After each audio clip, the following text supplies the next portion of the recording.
Some of my fantasy crew was letting me know that, hey, people calling you Ball Jesus on Reddit and all this stuff.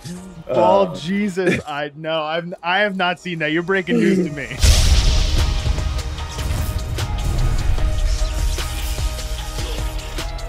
Obviously, we did not get to talk to you after week 17 because we took some time off for Damar Hamlin. And I mean, buddy, we know that you love fantasy football. We know that you're all in on the whole fantasy football experience, the community. But for you to go out and, I mean, you've had an incredible season this year. You're the running back 1 in PPR. You're the running back 1 in half PPR. We don't talk about, quote, standard because that's old school nonsense. Nobody plays that anymore, so who cares? But you had an incredible season all the way around. But then in week 17, bro, you go out and you drop an absolute hammer. Yeah, you're a legend. You're a fantasy football legend pretty much because of that for all time. There's been a saying I've heard. Ball Jesus, I think, is my nickname in the fantasy. Have you heard that? I have not heard Ball Jesus, man. I don't know.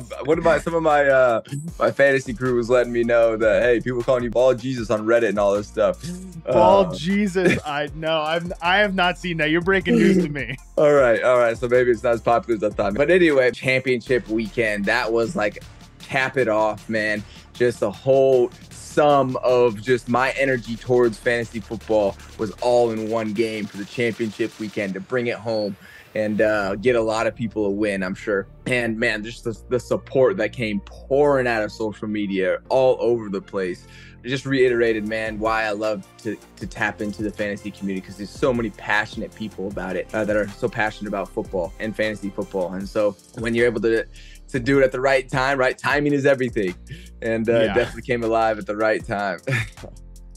I mean, it's just about the perfect time. So again, to go back to that week 17 performance, you got 30.1 points in Yahoo scoring, 10 carries, 122 yards, 2 touchdowns, 4 catches on 4 targets for 39 yards against the LA Rams. And it's funny because you've talked at different times this year about you feel like you're not having your best season, or there's areas where you can improve. And I think, you know, part of that has been the running game. Was it any sweeter for you being like, you know what, it wasn't those cutesy little catches, the cutesy little check down stuff. It was like running for 122 yards on a team that won the Super Bowl last year, even if they've been banged up. Yeah, it felt good. It definitely felt good. I can't lie about that. I've been getting stuffed for the past, whatever week since the Browns game. So it finally felt good to rip off some big runs and have a high efficiency in the run game. A couple other points on this. You were on the most championship rosters for Yahoo public leagues. You were on 22.2% of the championship rosters for public leagues. Now, I know that 22%, that doesn't sound like that much or anything,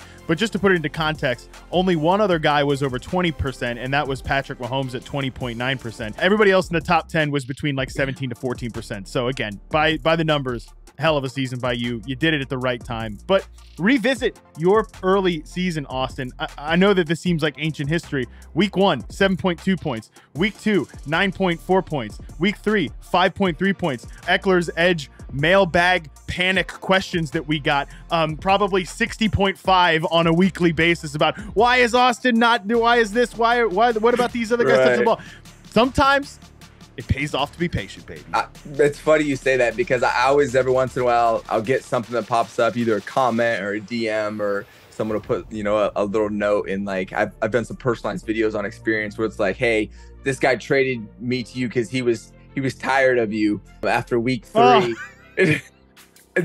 He was tired of you and traded you away to me, and we won the championship. And I was like, music to my ears, man. I'm like, yes, that's the best. Yeah. Someone who believed, who wanted to trade for me, got me, and we took it all the way. So shout out to the believers that stayed with me, because yes, patience for sure. I'm just glad you had an incredible season. I'm happy for you. I'm happy for everybody that had you on their team. Wish I had more Austin Ekeler teams, but maybe next year, pal. Maybe next year. We'll see what happens.